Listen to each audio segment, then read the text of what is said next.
దశాబ్దాలుగా కలగా మిగిలిపోయిన ఒంగోలు ఎయిర్పోర్ట్ కి త్వరలో రెక్కలు రాబోతున్నాయి. నిర్మాణానికి ప్రతిపాదనలు సైతం సిద్ధమైపోయాయి. ఒంగోలుకు సమీపంలోని ఆలూరు దగ్గర స్థలం సిద్ధమని ఇప్పటికే రెవెన్యూ అధికారులు నివేదికలు కూడా సమర్పించారు.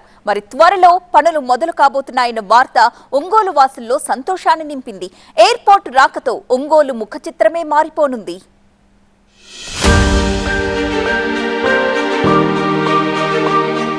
ఆంధ్రప్రదేశ్లో ఇటీవలే అధికారంలోకి వచ్చిన కూటమి ప్రభుత్వం రాష్ట్రంలో కొత్తగా ఎయిర్పోర్ట్లు నిర్మించేందుకు ప్రతిపాదనలు సిద్ధం చేసింది. కేంద్ర ప్రభుత్వంలో పౌర విమానయాన శాఖ మంత్రిగా ఉన్న టీడీపీ ఎంపీ కింజారపు రామ్మోహన్ నాయుడు సహకారంతో రాష్ట్రంలో కొత్తగా 7 ఎయిర్పోర్ట్ల నిర్మాణానికి ప్రతిపాదనలు పంపింది. ఈ 7 ఎయిర్పోర్ట్లలో ఒంగోలు కూడా ఒకటి. దీనిపై స్పందించిన కేంద్రం ఆయా జిల్లాల్లో ఎయిర్పోర్ట్ల నిర్మాణానికున్న అవకాశాలు, అనుకూల పరిస్థితులను అధ్యయనం చేయడానికి సిద్ధమైంది. ఎయిర్పోర్ట్ల నిర్మాణానికి ఎంత ఖర్చవుతుంది, ఎయిర్ ట్రాఫిక్ ఎలా ఉంటుంది అన్న అంశాలపై ఇప్పటికే అధ్యయనం ప్రారంభించింది. ఒంగోలు ఎంపీ మాగుంట శ్రీనివాసులు రెడ్డి చొరవ తీసుకొని జిల్లాలో అధికారులు స్థల సేకరణ కోసం సమాయత్తం చేస్తున్నారు. గతంలో 20 ఏళ్ల క్రితం వాన్పిక్ భూముల్లో ఒంగోలు సమీపంలోని కొత్తపట్నం మండలం ఆలూరు వద్ద ఎయిర్పోర్ట్ నిర్మించాలన్న ఉద్దేశంతో భూములను గుర్తించారు. వాన్పిక్ వివాదంలో ఇరుక్కోవడంతో ఒంగోలు ఎయిర్పోర్ట్ వ్యవహారం మరుగున పడిపోయింది. ప్రస్తుతం కూటమి ప్రభుత్వం ఎయిర్పోర్ట్ల నిర్మాణానికి ముందుకు రావడంతో ఒంగోలు వాసుల్లో ఆశలు చిగురించాయి. అల్లూరు గ్రామాల మధ్య ఎయిర్పోర్ట్ నిర్మిస్తే ఇటు జాతీయ రహదారికి, అటు రైల్వే స్టేషన్ కు, అలాగే కొత్తపట్నం సముద్ర తీరానికి ఎటు చూసినా కేవలం 6 కిలోమీటర్ల దూరమే ఉండడంతో రవాణా సౌకర్యానికి అనువుగా ఉంటుంది. ఏపీ సీఎం చంద్రబాబు నాయుడు గత వారం ఢిల్లీ పర్యటన సందర్భంగా రాష్ట్రానికి చెందిన పలు కీలక రంగాలపై కేంద్ర మంత్రులతో భేటీ అయ్యారు. అందులో ఎయిర్పోర్ట్ల అభివృద్ధి, కొత్త వాటి నిర్మాణాలపై కేంద్ర విమానయాన శాఖ మంత్రి రామ్మోహన్ నాయుడుతో కూడా చంద్రబాబు చర్చించారు. ఇప్పుడు ఒంగోలు ఎయిర్పోర్ట్పై జిల్లా వాసుల్లో పెద్ద ఎత్తున చర్చ జరుగుతోంది. ఈసారైనా తమ కలను సాకారం చేయాలని కోరుకుంటున్నారు స్థానికులు. ఎయిర్పోర్ట్ వస్తే తమ భూములకు డిమాండ్ పెరుగుతుందని, యువతకు ఉద్యోగ ఉపాధి అవకాశాలు వస్తాయని మురిసిపోతున్నారు. ఇప్పుడు ఎయిర్పోర్ట్ అన్నారు కాబట్టి దయచేసి మనకు మంచిది, మన పిల్లకాయలకు ఉద్యోగాలు వస్తాయి, మంచిదండి. మీరు త్వరగా దీన్ని తీసుకొని చేయండి అని. మన పొలాల రేట్లు పెరుగుతాయి, మన పిల్లకాయలకు ఉద్యోగాలు వస్తాయి, మనకి చేసి పెట్టండి అండి బంగారంగా. మా పొలాల రేట్లు వస్తాయి, మీకు కావాలని సరే ఇస్తాం. కావాలంటే మీరు కావాలన్న చాట మీరు చేసుకోండి, తీసుకొని, లేదు మీ ఇష్టం. అది విమానాశ్రయం అంటున్నారు కాబట్టి ఇది విమానాశ్రయం వస్తే మేము సంతోషం. మా పిల్లలు ఉద్యోగాలు వస్తాయి, మా పొలాల రేటు పెరుగుతాయి. కానీ అది ఎంతవరకు వచ్చిద్దో రాదో మాకే తెలియదు.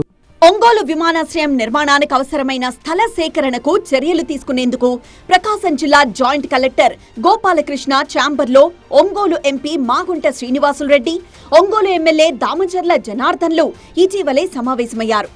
ఆలూరి దగ్గర ప్రతిపాదించిన ఎయిర్పోర్టుకు 732 ఎకరాల భూమి అవసరమని తీర్మానించారు. ఒంగోలు సమీపంలో ఎయిర్పోర్ట్ వస్తే గ్రెనైట్, ఆక్వా, ఇతర వ్యవసాయ, వాణిజ్య పంటలు ఎగుమతులు పెరిగే అవకాశం ఉంది. ఆలూరుతో పాటు పక్కనే ఉన్న అల్లూరు గ్రామానికి చెందిన పొలాలు కూడా ఉండడంతో ఈ ప్రాంతంలోని భూములకు డిమాండ్ పెరుగుతుందని ఆ గ్రామ రైతులు ఆనందపడుతున్నారు. రైతులమేమో హిమాశయం పడితే మంచిదే, పొలాల రేట్లు పెరుగుతాయి. మునుపు ఆ ప్రభుత్వం ఉండగా చేస్తామన్నారు కానీ అదేం చేయలే. లేనే చేస్తే పర్వాలే, పొలాల రేట్లు వస్తాయి, బాగానే ఉంటుంది. మెల్ల ఉంది పెట్టేదానికి. ఇటు వ్యాలు ధర రోడ్లో బాగా ధరిన పొలం ఉంది, చాలా పొలం ఉంది. ఇటీవల తెలుగుదేశం ప్రభుత్వం, కూటమి ప్రభుత్వం అధికారంలోకి వచ్చిన తర్వాత రాష్ట్రంలో ఉన్న 7 ఎయిర్పోర్ట్లకు బదులు మిగతా 7 ఎయిర్పోర్ట్లు ఏర్పాటు చేయాలన్న ప్రతిపాదనలో ఒంగోలుకు దగ్గరలో ఉన్న ఎయిర్పోర్టు ఫైనల్లోకి వచ్చిందని పేపర్లో చూసాము. ఆల్రెడీ చంద్రబాబు నాయుడు ఢిల్లీలో మాట్లాడుతూ చూసాము. మాకు ఎయిర్పోర్ట్ రావటం ఎంతో అదృష్టము, ఎంతో మంచి మేలు జరుగుతుంది. ఒంగోలు టౌన్ దగ్గరలో ఉన్నందువలన ఇక్కడ రైతులు కూడా ఊరటగా ఎదురు చూస్తున్నారు. ఎయిర్పోర్టు పడినందువలన, ఎయిర్పోర్టు ఏర్పాటు అయినందువలన రైతుల భూములకు కూడా విలువ పెరుగుతుంది. పోతే భూమి ఇచ్చిన రైతులకు కూడా వాళ్ళ కుటుంబాల్లో ఉన్న చదువుకున్న వ్యక్తులందరికీ ఉద్యోగ అవకాశాలు కలుగుతాయని అందరూ ఆశిస్తున్నారు. 7 విమానాశ్రయాలని ఓకే చేశారు. వాటిలో ఒంగోలు ఒకటిగా ఎన్నుకుంటామని దానికి సర్వే చేయటం జరుగుతుంది. అది మా ఊరు గ్రామం నుంచి మా ఊరు ఆలూరు ఈ 2 గ్రామాల మీద ఒక 1100 ఎకరాల దాకా చూసేటట్టుగా ప్లాన్ చేస్తున్నారు. దానికి పోవటానికి దారి మా ఊరు నుంచి అల్లూరు నుంచి ఇప్పుడు సేజర్ల అల్లూరుకి ఇప్పుడు రోడ్డు వేసి ఉన్నారు. ఆ రోడ్నే చేసుకొని దాని అనుసంధానంగా చేస్తారని మొన్న ఒక సర్వేతో జాయింట్ కలెక్టర్ గారు వచ్చిపోయారు. ఎయిర్పోర్ట్ నిర్మాణానికి తమ వంతు కృషి చేస్తున్నామని ఒంగోలు ఎంపీ మాగుంట శ్రీనివాసులు రెడ్డి, ఎమ్మెల్యే దామచర్ల జనార్దన్లు తెలిపారు. ప్రతి జిల్లాకు ఒక ఎయిర్పోర్ట్ నిర్మించే దిశగా ప్రయత్నాలు జరుగుతున్నాయని, అందులో భాగంగా ఒంగోలులో కూడా నిర్మించాలని కేంద్ర మంత్రిని కోరినట్లు వారు చెప్పారు. ఒంగోలులో ఎయిర్పోర్ట్ నిర్మిస్తే తిరుపతి, విజయవాడకు వెళ్లాల్సిన అవసరం ఉండదన్నారు. ఈ మధ్య సివిల్ ఏవియేషన్ బిల్ అనేది ఒక 10 రోజుల క్రితం పార్లమెంట్ సమావేశాలు జరుగుతున్నప్పుడు ప్రవేశపెట్టిన తర్వాత ఆ బిల్లులో నేను మాట్లాడుతున్నప్పుడు ఇతర విషయాలు కూడా చెప్తూ మా ఒంగోలులో కూడా ఎయిర్పోర్ట్ ఆవశ్యకత ఉన్నది. ఇది చాలా కాలంగా లిటిగేషన్స్ ఉండబట్టి ఇది ఆగిపోయి ఉన్నది, కానీ దానిని ముందుకు తీసుకురావాలి అనేది మంత్రి గారిని, సివిల్ ఏవియేషన్ మినిస్టర్ గారిని కూడా కోరటం జరిగింది.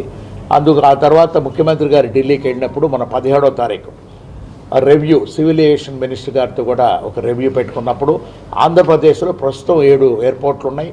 ఈ 7 కాకుండా ఇంకొక 7 ఎయిర్పోర్ట్లు కూడా మనం తయారు చేయాలనేది ముందుకు తీసుకురావటం ప్రతిపాదన. అందులో మనం ఒంగోలు కూడా ఉండటం అనేది ఎంతో సంతోషంగా మేము మా గౌరవ శాసనసభ్యులు జనార్దన్ గారు మేమెంతో వారు ప్రకటించిన దానికి చాలా ఆనందపడ్డాం. ఇవన్నీ కూడా ముఖ్యమంత్రి గారి దృష్టికి తీసుకెళ్ళి తప్పకుండా ఎయిర్పోర్ట్ని మళ్ళా మనకు అయ్యేటట్టుగా ఈ టర్మ్లోనే, ఇంకా చాలా టైం ఉంది కాబట్టి మనకు అయ్యింది ఇప్పుడు 70 రోజులే కాబట్టి ఈ టర్మ్లోనే పూర్తి చేసి ఎయిర్పోర్టు కంప్లీట్ చేసే విధంగా మేము అందరం కూడా కృషి చేస్తాం. ఎంపీ గారు దాని మీద ఢిల్లీలో కూడా ఏదున్నా కూడా అక్కడ మినిస్టర్తో మాట్లాడతా దాన్ని కూడా చూస్తారు. ఖచ్చితంగా అందరం కూడా కలిసి ఒంగోలులో ఎయిర్పోర్ట్ రావడానికి మేము కృషి చేస్తామని చెప్పి తెలియజేస్తా ఉన్నాం. బ్రిటిష్ కాలంలోనే పెద్ద పట్టణంగా ఉండిన ఒంగోలు నగరంగా అప్గ్రేడ్ అయినా అభివృద్ధికి మాత్రం ఆమడ దూరంలోనే ఉంది. జిల్లాలో ఎన్నో సహజ వనరులున్నా వెనకబాటుతనం పోలేదు. కానీ ఇప్పుడు ఎయిర్పోర్ట్ రాకతో ఒంగోలుకు మహర్దశ పట్టే అవకాశం ఉంది.